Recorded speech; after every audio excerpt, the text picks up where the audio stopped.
Okay, what was your name again? My name is Lily, and today we will begin the aquaponics tour of the aquaponics screen. Wonderful. And Lily, what are these? These are media balls. And we use them in our media beds. And here's how we use media beds. We put seeds in the media beds, and then water comes to the seeds, and then they grow out of the media. So there's no dirt? No dirt at all. Oh, here we go. We've got an example.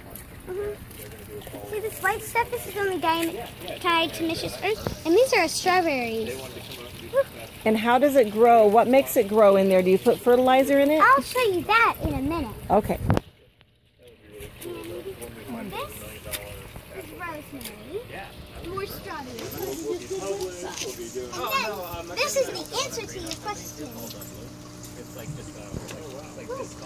That is not the answer. This is the answer to your question. Wow. So the fish poop goes through filters and on. This is a stuff for strawberries. She's telling me now they're fertilizing it with fish water. And then, so the fish poop gives the plants nutrients. So this is our goldfish tank. Sometimes It's a sad butterfly. Dead butterfly. It is. This is a spider web. Goldfish in there? Now you have tilapia, is that right? Or tilapia? How do you say that? This is our tilapia breeding tank. Now, are you going to eat these later? Whenever they're bigger. You see, the little ones, the orange ones are goldfish. Okay. And then, if you look really closely, you can see some mommies and daddies in the bottom. And then the little gray ones and white ones are our tilapia. If you look really closely, you might see some new batch of babies. I think the ants got that one too fast. And you use this water too? I thought this is green. All of the water. That tank is empty. Daddy, this is my favorite tank. It's our koi tank. And then there's some, Are there koi in there?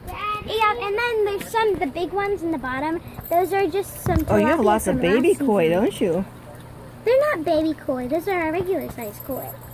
The big ones in the bottom are just little teenage tilapia.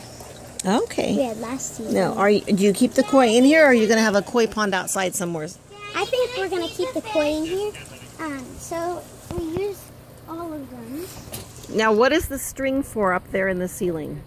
The string? Oh, that's for whenever we used to have a bunch of beds in here full of media, and we threw strawberries in them. And I see you have some I vine. mean tomatoes, not strawberries. Okay, maybe green. Tomatoes. Did you grow green beans too? Oh, I see. No. These things in the bottom over here, these are strawberries. And then I see you have, this is your basil, right? Yes. Well, if you want, you can Smells feed good. the fish. I think I would like to do that string thing for green beans. That's a good idea. These are pomegranates. Oh, wow. We grew one about this big, and it started getting attached. And then this is a bunch of basil. We've got thousands of basil. We used to have a lot more basil. Rolling up there. Oh, and that's loofah. Oh, that's a loofah. Oh, okay. The loofah's fun. And then over here, we have our lettuce. So you use a little bit of dirt. Is that right? No, that's not dirt actually, because dirt will make the fish. Is it just the roots then? No, of course not. Those are coconut husk grindings. They're what? They're coconut husks grind up. So the brown stuff is ground up coconut husk. Oh yeah, and here, those are cocoa. See, they're little plugs. I'll show you. But the plugs are made out of coconut husks? Not coconut husk, that's coconut husk. Okay, what's the brown stuff? Is that dirt? You said it's not dirt, right? It's ground up coconut husk. Okay, so this is coconut husk. No, that's not coconut husk. This is, see, these are plugs. Is it peat plugs? What's the plug made out of?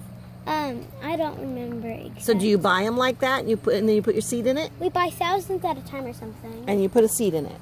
And then we drop little seeds into them. Matter of fact, I probably would see it in a couple of weeks. Because seeding fake job. The problem whenever you take them out is that you can never get the roots back in. And then this is a ladder. Okay, and then over here you have more of those plugs with all of your Yes, these are our seeds. And how long have these been growing?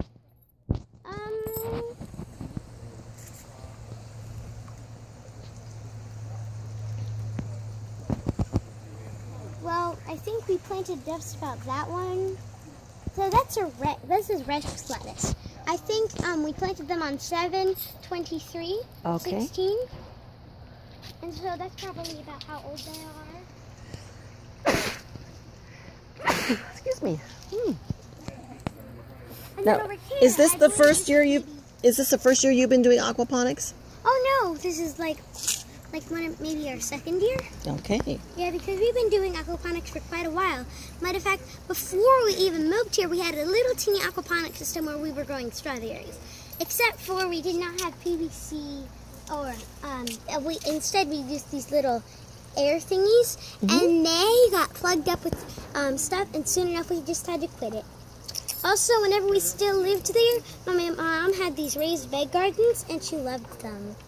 And we got a bunch of blueberries, but we don't really have any more blueberries around here.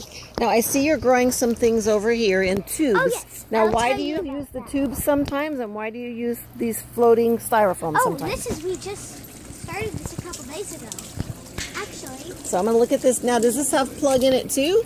No, yes, this those is are like plugs. that is like a scouring pad almost. I'll show you how we do it. So, we have over here. I actually did this personally.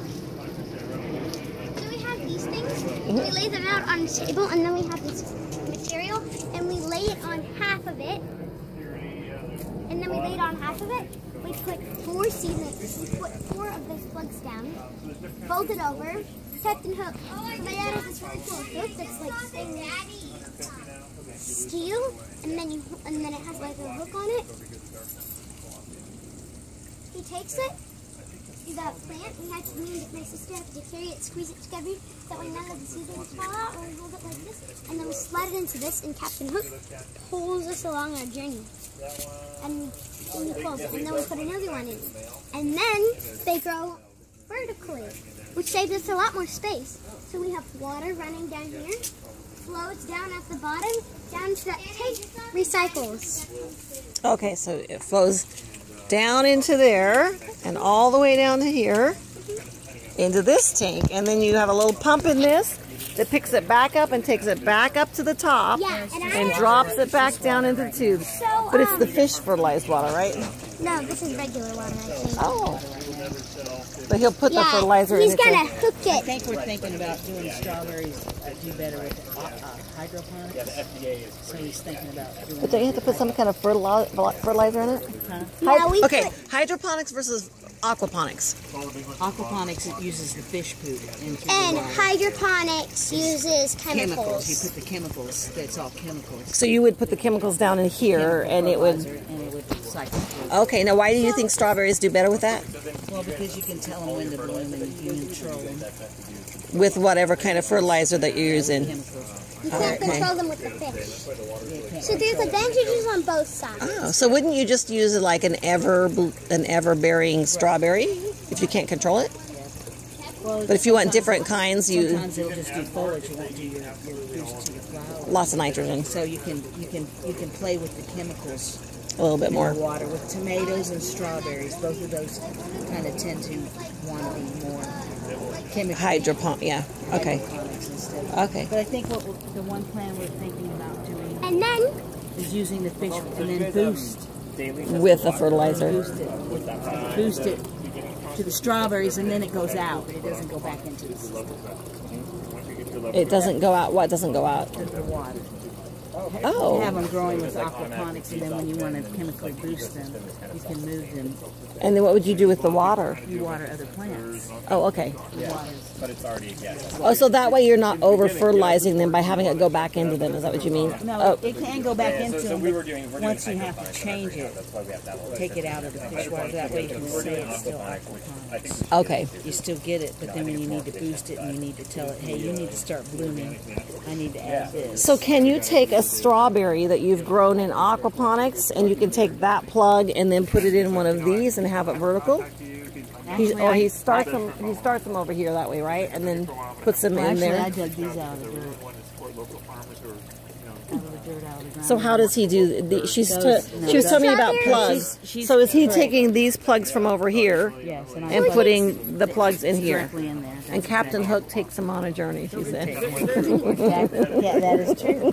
Did you show her Captain Hook's hook up there? Oh, she was looking for it. There it There it is. is on the top rack. There it is. He takes it, holds it, and pulls it through a journey. So yeah, you hook it on the nail there, and you take it on the journey.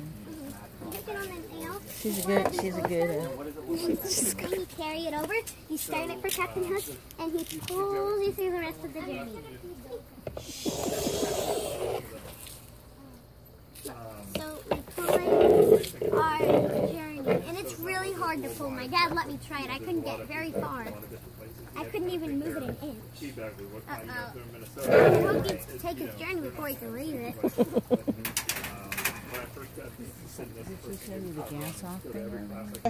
Where the water. So it comes from the fish. So if you look back here, you can kind of see a bunch of pipes and stuff. So those pipes come down through here, see these pipes? And then they go into the tanks, and then the filters, and the tank, And then the plants take the nitrates out. And so then it makes the water safe to go back to the fish tank. Yes, because they pee ammonia. Okay, so it's totally recyclable. You're not having to constantly do more and more water into it, Well, except what evaporates. Right, but actually you use less water doing aquaponics than you do groundwater. You put it in the ground, evaporates, and it goes away. Right. We recycle it. It gets more nutrients back in the fish, and then it comes back to feeds the plant. So if the only thing that's not sustainable in this system is the electricity. Okay. To run this system. But it would be if you had solar. It would be if you had solar. Or okay. So if you were your fish up here, say some of your water, although it's pretty covered with your styrofoam, say some of the water is obviously absorbed by the plant, some may be evaporated out through the top. When you add water back in, you're saying that do you run it through here first? To this tank, right? To get the chloramine out of it. To get all the chlorine, and it sits there. Okay, and then you put it into the fish tanks. And then it goes into the fish. Okay, and then this way it's the same temperature as the fish tanks also, so you don't kill your fish. Sometimes you can run it straight in here if it's not that much chlorine. Oh, well, in here because it'll filter it out, but you wouldn't want to run it straight to your fish tanks, right? Okay. Can I tell you something interesting? You sure can. Do you know why you have ants in your greenhouses at the same time that you have aphids? Why is that? Because ants farm aphids. They eat them? No, they farm them. They farm them? So they trade, basically. So the ants herd the aphids all over the place. And if a ladybug tries to eat a particularly tough ants thing, the ant kills the ladybug. Well, you don't want that to happen, so how do you keep the bugs out? So then we still have like a quarter of a bag of ladybugs. So you bring ladybugs in? At dawn or at dusk. And you let them go inside here? Yeah. That's pretty cool. And then there's a bunch of ladybugs in the outside fridge, and me and Josephine catch the ones that are loose. And then that way you don't have to spray bug spray on anything, right? Oh yeah, the reason we don't have to spray bug spray is because we have mosquito fish down there where all the watercress was. Ah. So we don't have to worry about getting it in. And that even gets your mosquitoes. And ever since we got all the mosquito fish, not really. We still have a problem with mosquitoes. Though we have a bunch of water, but we don't have such a big a problem. Not as big as a problem when we first moved here and didn't have any mosquito fish. Could a mosquito fish live outside in a pond if you had the mosquitoes in your pond? Yeah, can live in fresh water, basically. Wow. Oh, yeah. People should do that. That's a great idea. And our basil really, really big leaves. It is very big. See such big leaves. Now I will try it. Spicy, isn't it? Do you get to give... I like that. Do you give tours also? Oh yeah, we give tours all the time. Your sister likes to do it, doesn't she? Yeah. Look, it's a boat. Can I leave? This is his.